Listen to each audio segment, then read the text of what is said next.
We have luxury cars that can cost several hundreds of thousands of dollars. We've got luxury watches that can cost several hundreds of thousands of dollars.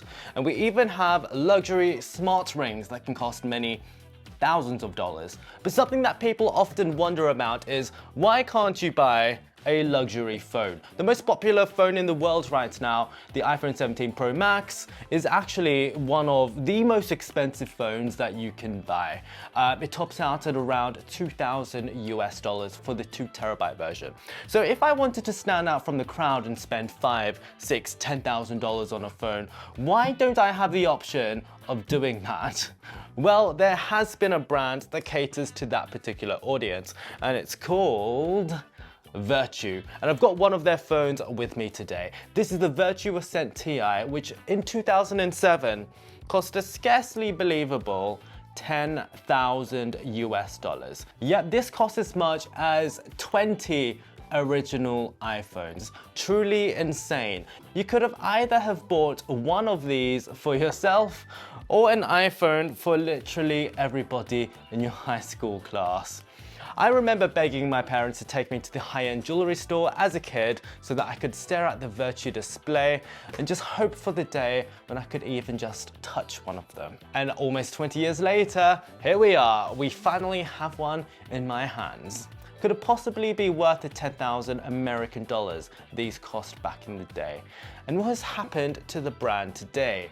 Well, that is what we are going to find out in this video. Hi all, my name is Davis and welcome back to my channel where we talk about all things tech. Now this phone wasn't cheap to get my hands on, and I believe that this might possibly be the only in-depth video about this phone on all of YouTube. So please give me a like and subscribe if you haven't done so yet, and also comment any questions that you might have about this phone. I'll be happy to answer as many of them as possible in the comments section below.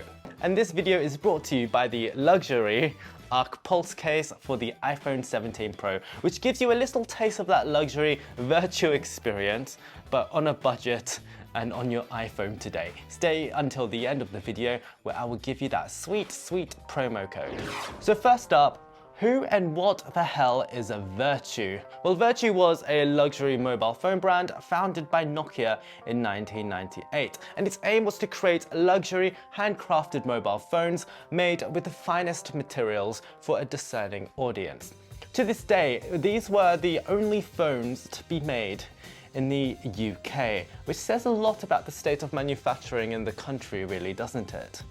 The idea of Vertu was to bring the level of craftsmanship that you would expect from a luxury watch brand to the world of mobile phones. So the factory was located in Church Crookham, which is a little village in Hampshire in England. And every single phone that they produced there was assembled by a single craftsman. The first phone was finally unveiled in 2002 at a glitzy event in Paris, and that was called the Signature. This phone was a statement of intent. It cost up to 24,000 euros for the platinum version, and it was the first phone to be approved by the Swiss Assay Office, which often usually deals with high-end jewelry and watches. This was a phone that introduced a lot of the signature Vertu features, including a ceramic pillow earpiece cover, a sapphire display, AKG speakers, ruby bearings for the ultimate button clickiness, and of course the Vertu Concierge button, which is like an AI personal assistant of today, except useful because you are speaking to a real-life person. In 2004, Vertu launched the Ascent, which is the Vertu you buy if you like features, and you could get one for $10,000, an absolute bargain in comparison. In 2005, they introduced the Constellation, which was the new base model that cost only around $5,000. Complete bargain there. In 2007, they introduced the Ascent Ti, which is the second generation Ascent model, which was now made in titanium. In 2010, they introduced their first smartphone ever, the Constellation Quest, which looked a little bit like a rebodied Nokia E71. Now, this is the model that I really want to get my hands on. And during the 15-year period, which lasted until 2012, which I would describe as Vertu's prime, Vertu enjoyed a position as being the ultimate Nokia phone that money could buy. In 2012, however, something disastrous happened. The parent company faced some hardships under Stephen Elope, and 90% of the company was sold to a private equity firm called EQT VI, which I assume stands for 6.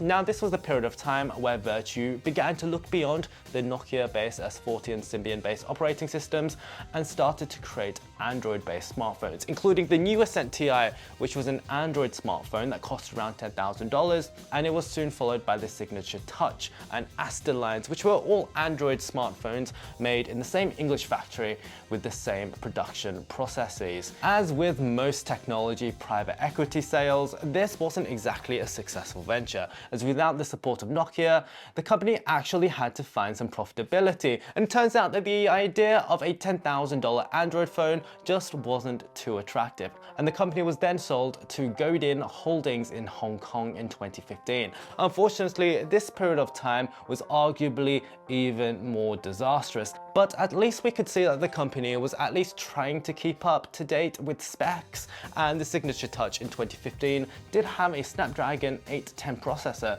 which wasn't wildly out of date at the time. Unfortunately, that wasn't enough, as in March of 2017, Vertu was then sold to Bafferton Limited, based in Cyprus, for around £50 million. And less than half a year after that, in July 2017, they entered liquidation, being £128 million in debt. Now, this is the event where the UK factory finally closed down and 200 people lost their jobs. So one would think that this would be the end of the story. But not so, because this is where it gets really weird. Because the new Vertu phone arrived on the scene in October of 2018 called the Ascent Ti, which was basically a revival of the earlier Android Aster phone, but now with a Snapdragon 660 chip for around 4,000 American dollars. Yeah, I wonder why that didn't sell very well. And things got super weird in 2022 when they announced the world's first Web 3 phone, the Meta Vertu, which cost up to $40,000 US. But it appeared to just be a rebodied Chinese Nubia Z40 phone with some superficial features like being able to mint photos as NFTs and a Metaspace app with questionable security which contains a blockchain wallet. And this was followed up by a sequel which included a gold and diamond version that cost up to $50,000, and just this year the Quantum Flip was launched, which is a $12,000 flip phone that appears to be at least 3 or 4 generations behind the Motorola Razr and Samsung flip phones. And if we have a look at these TikTok videos that they appear to be creating.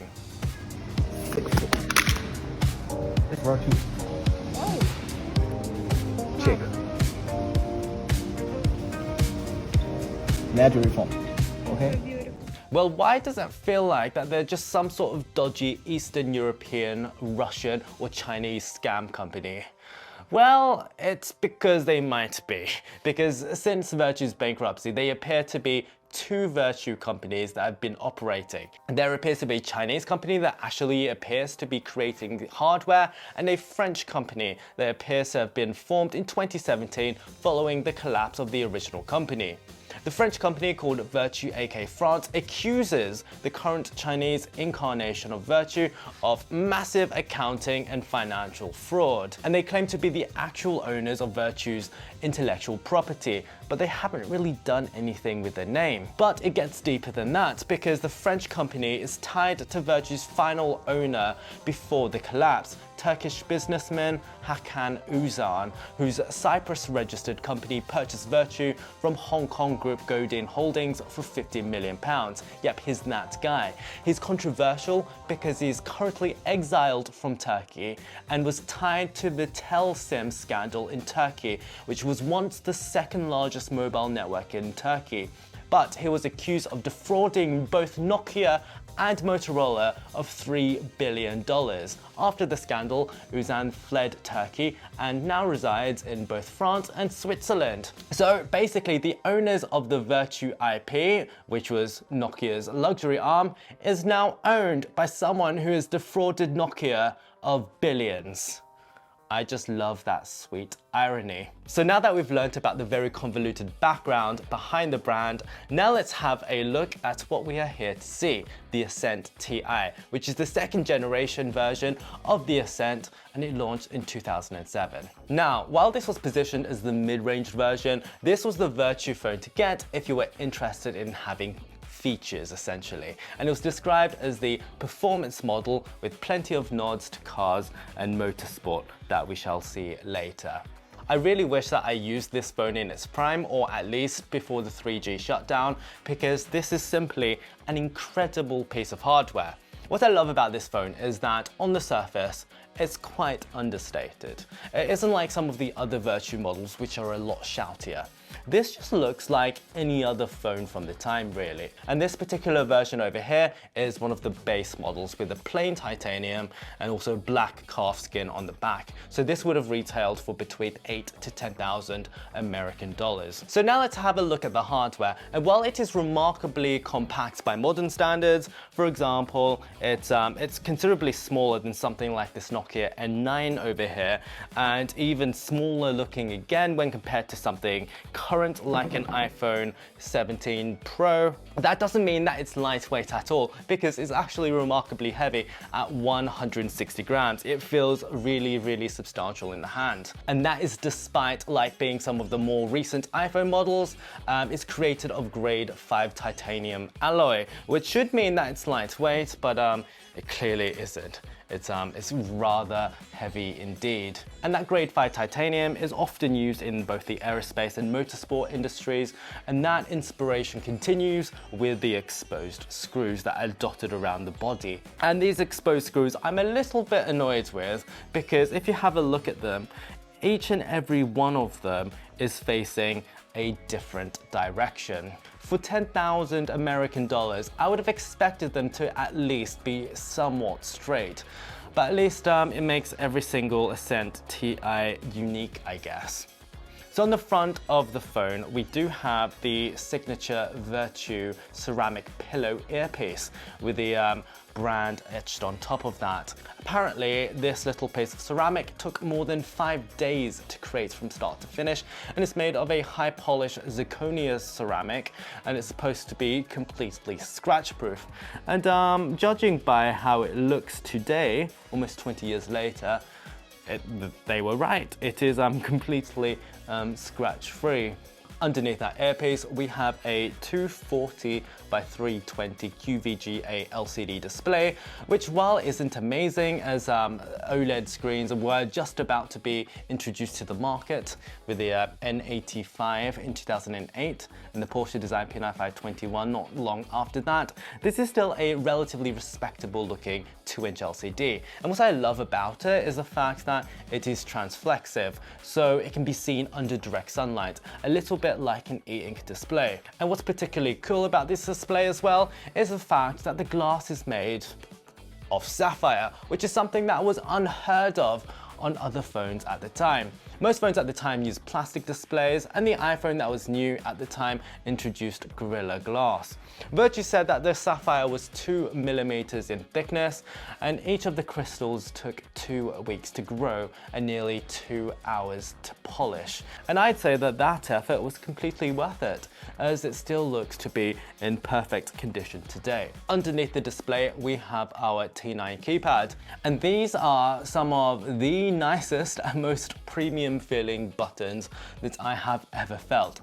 Now, some phones have premium feeling buttons like, the Motorola Razr V3. This was famous for its aluminium etched button keypad, but this really pales in comparison to the feeling of the Vertu's keypad. The buttons feel so premium and pillowy. It really is sort of next level. And that may be due to the fact that Vertu were famous for their ruby bearings.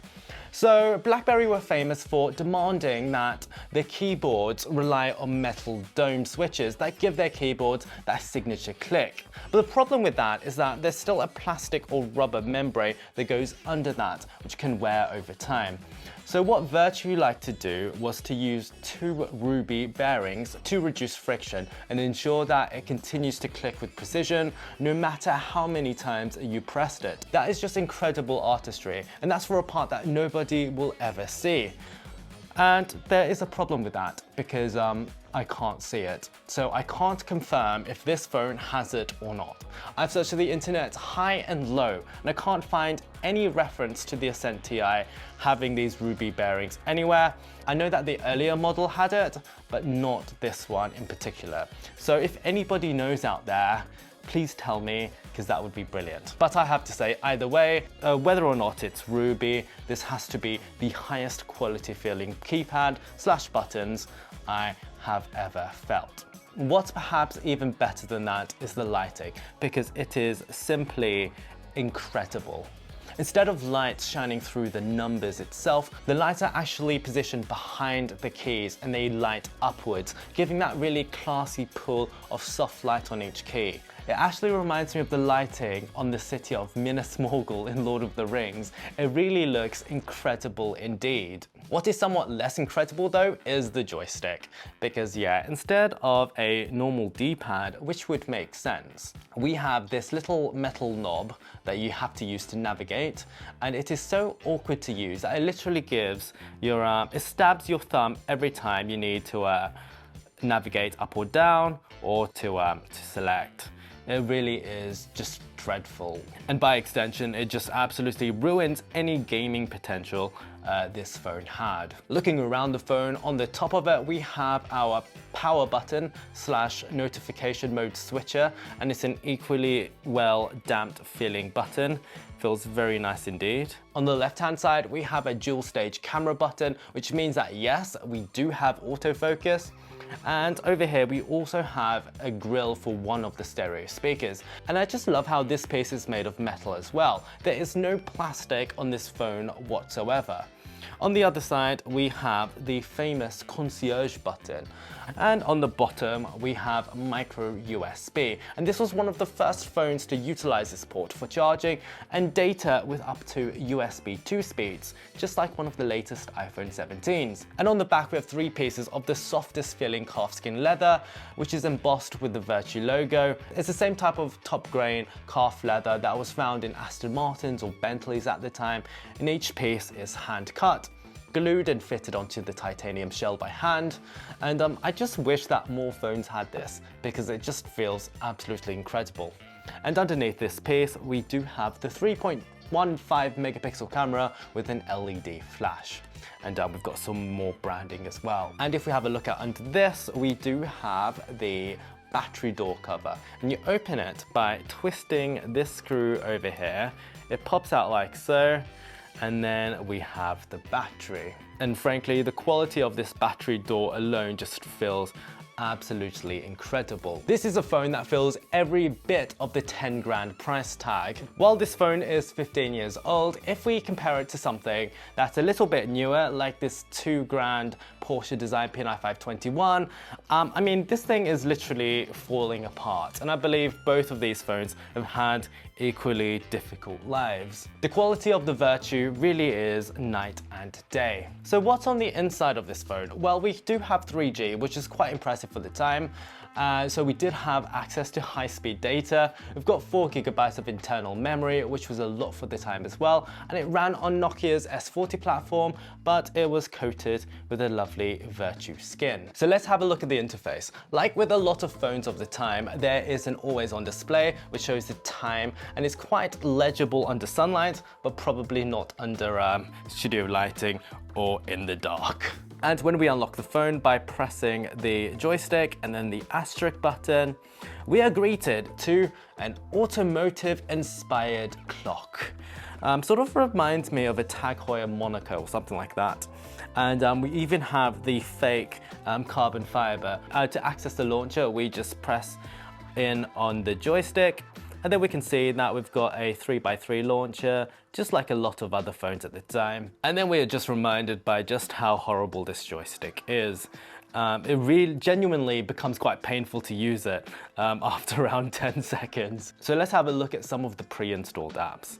Let's begin with messages. And then we can see that this is quite interesting because under messages, not only do we have an inbox for all of our mini text messages, but we've also got access to our email over here. And we even have some sort of instant messaging. Unfortunately though, since the 3G network has been taken down and since this phone has no Wi-Fi whatsoever, I can't really use any of these features. Moving on, we've got our contact section. As we can see, we've got many contacts. After that, we've got our settings. So we can go through the different profiles over here. It's a little bit like a focus mode on an iPhone. So you can just have the normal setting where we've got notifications going off. We've got a normal silent mode, and then you can have a variety of custom modes, which will give you notifications. We've also got a variety of themes that we can go through over here. So currently, I believe we are on the carbon black.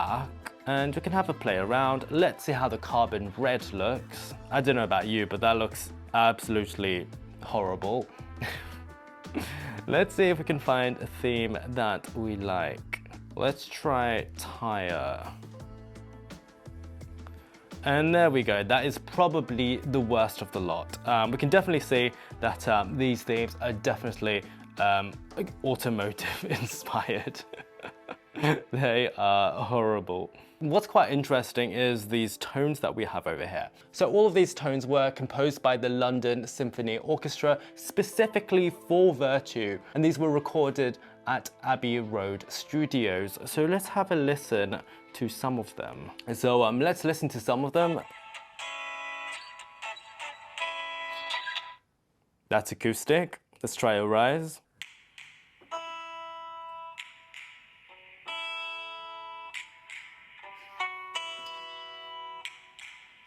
Bongo. I think that the London Symphony Orchestra might have scammed Vertu. Because these are some of the most basic sounding tones in the world. What sounds fun? Dance.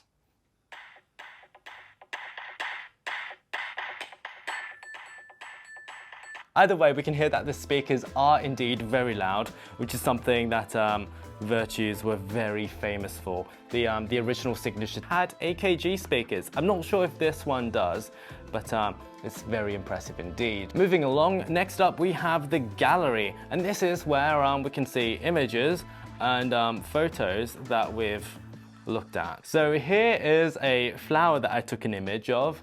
It looks very 2007. Again, I can't flick through photos like that. We have to get out of it and then go back in. That's a selfie I took. And then here's an image of my old iPhone. So that's the gallery app. And now let's have a look at the edition section. We've got the camera. So this was a relatively impressive camera app at the time. If we use the camera button, which is over here, we can sort of tell there is autofocus. So it's hunting for focus like so. So we can take a picture like that. That was very blurry indeed. Let's take a selfie. So we can sort of look at the autofocus. It's focusing on my hand, probably hunting. Then it can focus on my face. That's a 3 megapixel image. So that's the image of my eyes closed. Oh no, there we go, there we go. There's a lot of shutter lag on this particular camera. We also can take videos as well. It takes videos at 288p. Which is not a very high resolution, but we can see that we've got a video light, so that is on. And if we have a look at that, this would be perfect. Sending by MMS to your friends, I'm sure. We can see that it looks absolutely horrible. But again, iPhones didn't get video recording until 2008, so there's that. It takes videos at 288p, which is not a very and there's a little preview. Under applications, we also have fun things like a calculator, we've got a travel app, powered by Mobile Mate, and I think that is just a worldwide clock. Oh, and there's travel updates as well. I'm sure the service have been shut down for a long time. There's a variety of preloaded games too. Let's try golf. Obviously, you can download your own Java games. And let's go for a swing. Wow, I can definitely see why people were so excited for the first generation of iPhone games. We do have a very rudimentary web browser, but unfortunately, we can't really use it. We've got a music player as well. And one of the things that Vertus were very famous for was how loud the speakers were. So let's see how it sounds.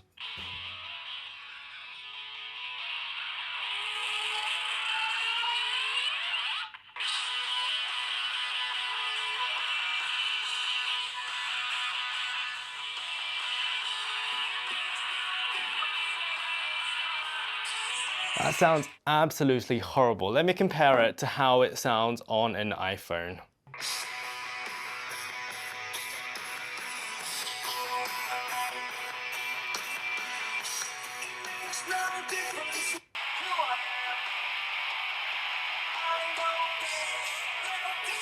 I would say that the Vertu actually sounds a little bit louder, but as you can hear, despite it being stereo, the quality sounds absolutely dreadful. But you know, it's 2007. That's how it sounds like. And finally, we do have the Vertu Fortress, which is quite an interesting idea. Now, back when this phone was being sold, one of the big selling points of Vertu phones was the Fortress. It was essentially a sort of a private, secure server where you could back up your contacts in details so that it wasn't in the hands of the evil Google or Yahoo, where it could be easily accessed. It was included for free with any Vertu phone, and it was tied to your Vertu Concierge pin, which linked all of your Vertu services under the one number.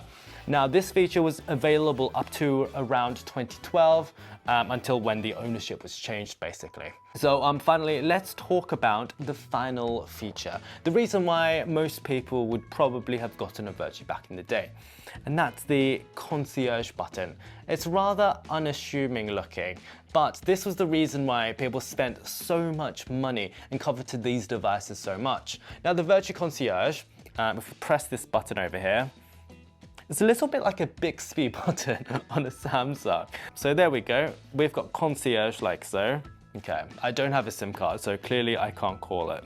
At least we can see the picture of Concierge. Well, the Concierge was a 24-hour personal assistant service that was built directly into every single Vertu phone. So it launched alongside the signature model in 2002, and by the time the Ascent Ti came out, it very much was sort of the reason why you'd buy this phone. Now, this service connected users to a real human assistant, not AI at all, and not a computer. And it was supposed to be available anytime and anywhere in the world. And you were supposed to be able to book things like restaurants, hotels, or flights, or even securing exclusive tickets like to film premieres and the Formula 1. It was a service that you couldn't get on any other phone. Initially, all Vertu buyers received 12 months of concierge service for free, but then you could renew annually for around £1,500 to £2,000 a year. And over time, Vertu introduced 3 different tiers. There was a classic concierge, which is standard global lifestyle help. You had the concierge live with live chat, and finally the concierge dedicated, which assigned a single personal manager for the ultra VIPs as such. And during the time of the Ascent Ti, while the service ran in partnership with Quintessentially Group, after Nokia sold Vertu, the service became more automated, and in the most recent iteration, we've got a Vertu app called Vertu Life and Vertu Certainty, which mimics the original concierge service, but relies heavily on digital requests. So it's not quite the same thing, unfortunately. Even so, no smartphone luxury service since has quite matched the original human touch of Vertu Concierge. So while we can talk about the amazing hardware and build quality of each Vertu device, I believe that it's the concierge service that really made Vertu unique. In an era where AI assistants are in everyone's pockets, I believe that a concierge service like this one, like what Vertu offered back in the day, is a very compelling idea. And if I was wealthy enough, I'm sure that this is something that I could spend a lot of time using instead of talking to someone face to face. So that is the story of Vertu and the Ascent Ti. It was an incredible phone with an incredible price tag. And I just love how this is a phone that was made virtually with no compromise. And I think that this was the first ever video of the Ascent on YouTube, really. So I'm glad that I could have made that. So if you would like to see videos about more unusual phones, like either of the Porsche design Sagen phones from this period as well, please let me know in the comments. Because like with the Vertu, literally nobody else has made videos on these either. And this video is brought to you by the Arc Pulse case, which is now available for iPhone 17 Pro and iPhone Air. Especially after having used very disappointing cases indeed, like the fine woven case, I'd say that your case is something that can make or break your phone experience in more ways than one. And after the past few years, I've really grown tired of these ugly, bulky cases. That's why I love the Arc Pulse case. They're all made of metal, so you don't have to replace them when they get grubby after a few months, and they slip onto your phone with no adhesives whatsoever. And not only do they look absolutely gorgeous, but they actually allow you to touch and feel the phone that you bought while also protecting it. I dropped my 14, my 15, my 16 so many times, and never have I damaged any of those phones with an Arc Pulse case on them. And they also act like little handles, so it makes taking your phone out of your pocket easier, and it gives you a little bit of extra grip when holding your phone. You've got 30 days after the launch of this video to save 10% off your case, and after that period, I still get a commission, so I would appreciate if you could help me out there. So just follow the link in the description. Otherwise, I hope that you are having an amazing day. Give me a like and subscribe if you haven't done so yet, and toodaloo.